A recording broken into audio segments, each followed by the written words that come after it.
Բարև ձեզ, եթերում օրվա ամփոփումն է, ձեզ հետ է Արփինե Նավասարդյանը։ 19:00-ի դրությամբ հարազնացրել ենք հետևյալ լուրերը։ Այսօր վաղ առավոտից նույն ինտենսիվությամբ վերսկսվել են մայիսի 4-ից անհետ կորած համարվող 2-ամյա երեխայի որոնողական աշխատանքները։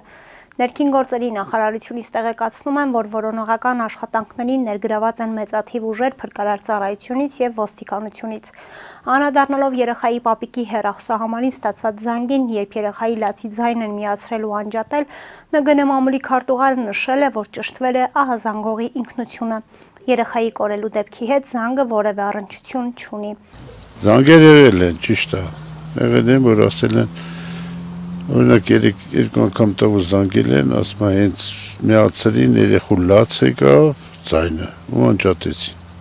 Դրանից հետո ինքը զանգել է, չեմ պատասխանել, հետո արգելափակել են հեռախոսը։ Հետո նորից է զանգ եկել, նույն ձևի նորից է անջատել, բայց դե չգիտեմ։ Ավելի վաղ հաղորդվել էր, որ Մարմարի գետում փրկարարների ներգրավվածությամբ իրականացվում են որոնողական աշխատանքներ 2-ամյա երեխային գտնելու ուղղությամբ։ Կիրառվել են անօդաչու սարքեր եւ փրկարար նավակներ, աշխատել են կինոլոգիական ծառայության աշխատակիցներ, մինչ օրս որոնումներ են իրականացնում ջրասուզակները, սակայն առ այս պահը չի հաջողվել գտնել երեխային։ Ազգային ժողովի քաղաքացիական պայմանագիր խմբակցության падգամավոր Հայկ Սարգսյանը առաջարկում է ժամկետային զինծառայության ձևաչափի ընտրության հնարավորություն 18 տարին լրացած քաղաքացիների համար։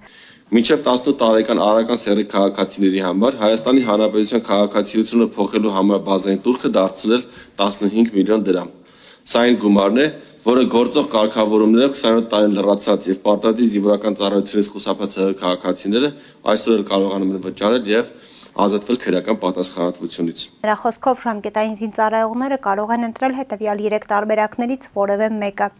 Ծառայել 24 ամիս եւ ստանալ բարձր դրամական ապահովություն պետության կողմից, ծառայել 6 ամիս եւ պետբյուջե վճարել 15 միլիոն դրամ, ծառայել 1 ամիս եւ պետբյուջե վճարել 20 միլիոն դրամ։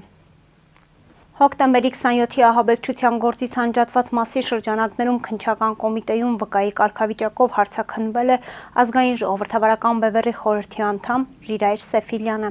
Այս մասին լրատվամիջոցներին հայտնել է նրա փաստաբան Արայիկ Պապիկյանը։ Փաստաբանը ենթադրում է, որ հարցաքննությունը կապ ունի Պաշտպանության բանակի նախկին հրամանատար Սամվել Բաբայանի վերջին հայտարարության հետ, ըստ որի ահաբեկչությունից հետո Ժիրայր Սեֆիլյանը զանգահարել է իրեն ու խոսել կատարվածի մասին։ Ենթադրում եմ, այո, հայտարարությունից օրեր անց կանչեցին հարցաքննության, նշեց փաստաբանը։ Սեֆիլյանը թաքցնելու բան չուներ։ Նա դեռ սկզբնական փուլում է հարցաքննվել։ Միայն ասեմ, որ Սամվել Բաբայանի հայտարարությունները տարօրինակ են եւ անակնկալ Ժիրայր Սեֆիլյանի համար։ Նախ իրական չեն, հետո էլ ինչու է 25-ից 26 տարի անց նման բաներ հայտարարել, նշեց փաստաբանը։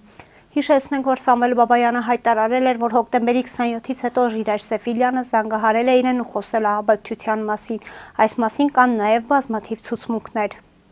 ՔՊԱ-ական падգամավոր Անդրանիկ Քոչարյանը քննչական կոմիտեի նախագահ Արթուր Պողոսյանից հետաքրքրվեց, թե ինչ հոդված է դրված նոյեմբերի 9-ի մայրգործով, ինչ որակավորում է տրվել քննչական մարմնի կամ գլխավոր դատախազության կողմից։ Նոյեմբերի 9-ին ինչ գործողություն է եղել, սպանության փորձ միայն Արարատ Միրզոյանի նկատմամբ, խուլիգանություն, թե այնուամենայնիվ ուրիշ իշխանության զավթման գործողություններ են տեղի ունեցել։ Հարցը մանրամասնեց падգամավորը։ Աշխատանք, արդյունքների ցուցադրում ոչ թե մյուս տարի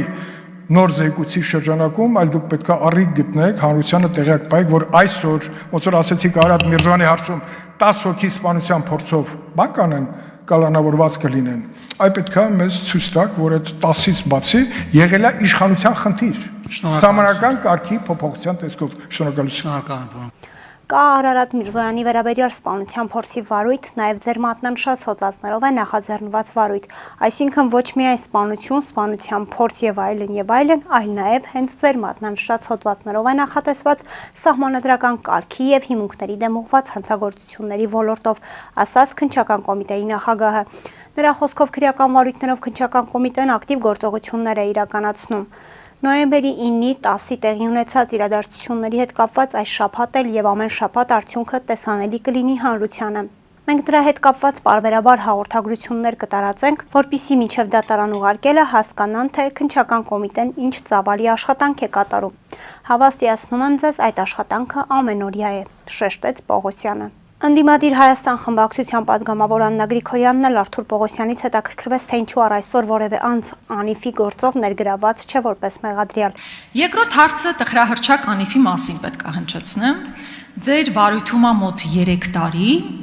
3 դատախազն ասաց, որ կան առանձնացված 5 թե 6 գործեր այդ հիմնադրամի փողերի մսխման շրջանակներում։ Ես ուզում եմ հասկանալ, թե մինչև այսօր, այսքան տարիներ անց, ինչու որևէ անձ ներգրաված չէ որպես մեղադրյալ, եւ այս գործի շրջանակներում արդյոք հարցաքննվել է Նիկոլ Փաշինյանը, հաշվի առնելով, որ հիմնադրամը գտնվում է կառավարության ներքո, հետեւաբար կառավարության ղեկավարն է նախ եւ առաջ, որ պատասխան պետք է տա այս գումարների փոշիացման համար։ Գրիգորյանը նաև հարցրեց, թե ՔԿ-ն ինչու է երկակի ստանդարտ կիրառում եւ մարդուն խմբակային ծեծի ենթարկած վարչական շրջանի ղեկավարին չեն ձերբակալում, իսկ վիրավորանքի համար Լիլիթ Աղեկյանին եւ ակտիվիստ Սամվել Վարդանյանին կալանավորում են։ Հաջորդ հարցը վերջերս 2 օր առաջ ձերբակալվել ու կալանավորվել է գյումրեցի լրագրող Լիլիթ Աղեկյանը։ Ես ուզում եմ հասկանալ այդ ձևը նրա ձերբակալման, այդ խայտառակ իրողությունը, որ ականատես եղանք, ինչով է պայմանավորված, կամ ինչի համար ընդհանրապես կալանավորված Լիլիթ Աղեկյանը, կրկնում եմ այն նույն իրողությունների մասին է խոսքը, ինչ ես արդեն նկարագրեցի, ունենք դեպք առերևույթ ծեծի ենթարկելու եւ ուղղակի գնահատական հնչեցնելու։ Ոնց է ստացվում, որ ծեծի ենթարկած թաղապետը շարունակում է լինել ոչ միայն պաշտոնավորում է, նաեւ ազատ է, բայց մյուս անձը, ով ընդհանրապես գնահատական է հնչեցրել, գտնվում է կալանքի տակ։ Արթուր Պողոսյանը հայտարարեց, թե ծեծը ոչ մեծ ծանրության հանցագործություն է, դրա համար էլ չեն կալանավորել նոր վարչական շրջանի ղեկավարին։ Պողոսյանը շրջանցեց եւ չպատասխանեց Անիֆի Նիկոլ Փաշինյանին հարցաքննելու վերաբերյալ հարցին։ Ալեն Սիմոնյանի կարգադրությամբ ԿՊԱ-ական պատգամավոր Ալխազ Ղազարյանը մեկ շաբաթյա ճանաչողական այցով գործուղվել է Գերմանիա։ Դիմակայուն սահմանադրական բարեփոխում թեմայով ճանաչողական այցին մասնակցելու համար 2025 թվականի մայիսի 11-ից 17-ը Բեռլին գործուղել ազգային ժողովի պատգամավոր Ալխազ Ղազարյանին, նշվում է կարգադրության մեջ։ Ըստ կարգադրության գործուղման հետ կապված բոլոր ծախսերի վճարումը կատարում է հրավիրող կողմը։ Ազգային ժողովում հայտարարված քաղաքացիների ընդունելության շրջանակներում Նիկոլ Փաշինյանին անվստահություն հայտնելու գործընթաց նախաձեռնելու առաջարկով հանդես եկած Արթուն ենք քաղաքացիական շարժման նախաձեռնող հասարակական քաղաքական գործիչ Էդգար Ղազարյանը հերթագրվել է մասնակցելու ընդունելության Հայաստանի Հանրապետության ազգային ժողովի նախագահի տեղակալ Ռուբեն Ռուբինյանի հետ։ Ես նրա հետ քննարկելու եմ վարչապետին անվստահության հայտնելու գործընթացի վերաբերյալ իր դիրքորոշումը։ Ես իրեն անձնական հարցով չի, ինձ հարցել են, ինչ հարցով եք ուզում դիմել, ես ասել եմ, որ հանդիպման նպատակը վարչապետին անվստահություն հայտնելու գործընթացի քննարկումն է իր հետ, ինչը իր որպես պատգամավորի պաշտոնական լիազորությունների շրջանակում, այսինքն ես իրեն անձնական հարցերով չեմ դիմում, որ ինքն էլ ընդհանրենք ասի, ես անձնական հարցերով ընդունելություն չեմ անում։ Օրինակ օրակարգում այլ հարց լիներ, ոչ թե իմպիչմենտի, հնարավոր է ձեզ ընդունել։ Դե չեմ կարող ասել, եթե հիմա ինքը իր պարտականությունների կատարումից հրաժարվում է, ինչ տարբերություն, ինչ հանգամանքներում է հրաժարվում։ Ինքը ասում է, ընդ որում ասում է, ձեզ աշխատակիցը տես բացատրեց, ասում է, ձեզ չի ընդունում։ Սա ես լուրջ եմ ասում, ես պետական պաշտոններ զբաղեցրել եմ, ես դες բան չեմ լսել։ Ազգային ժողովի մուտքի մոտ լրագրողներին ասաց Ղազարյանը, նա հայտնեց, որ լրացուցիչ եւս 2 հարց ունի քննարկելու Ռուբինյանի հետ, հայ-թուրքական գործընթացում նրա ներգրավվածության օրինականության, սահմանադրականության հետ կապված հարցեր, ինչպես նաեւ Ռուբինյանն ընդգրկված է Հայաստանի եւ Արցախի ազգային ժողովի համագործակցության միջխորհրդարանական հանձնաժողովի կազմում որպես պատգամավոր ինչ ֆունկցիաներ է ինքը կատարում։ Որոշ ժամանակ անց ազգային ժողովի աշխատակիցներից մեկը եկավ ու փոխանցեց, որ հիմա իրականացվում է քաղաքացիների ընդունելություն, բայց Ղազարյանին չեն ընդունելու։ Քուրդիստանի բանվորական կուսակցությունը հրապարակել է մայիսի 5-ից 7-ը գումարված 12-րդ կոնգրեսի որոշումները։ Ըստ այդմ հայտարարվել է, որ ՔԲԿ-ն զենքերը վայր է դնում եւ ինքնալուծարվում։ Նշվել է, որ կոնգրեսը որոշել է, որ ՔԲԿ-ի պայքարը մասնատել է քուրդ ժողովրդի շղթման եւ ոչնչացման քաղաքականությունը, քրդական հարցը բերել է ժողովրդավար քաղաքական ճանապարհով լուծելու հանգրվանի եւ այդպիսով ՔԲԿ-ն ամբողջացրել է իր պատմական առաքելությունը։ Կոնգրեսը դադարեցրել է նաև ՔԲԿ-ի անվան տակ տարվող աշխատանքները, որոշելով լուծարել կառույցը եւ դադարեցնել զինված պայքարը։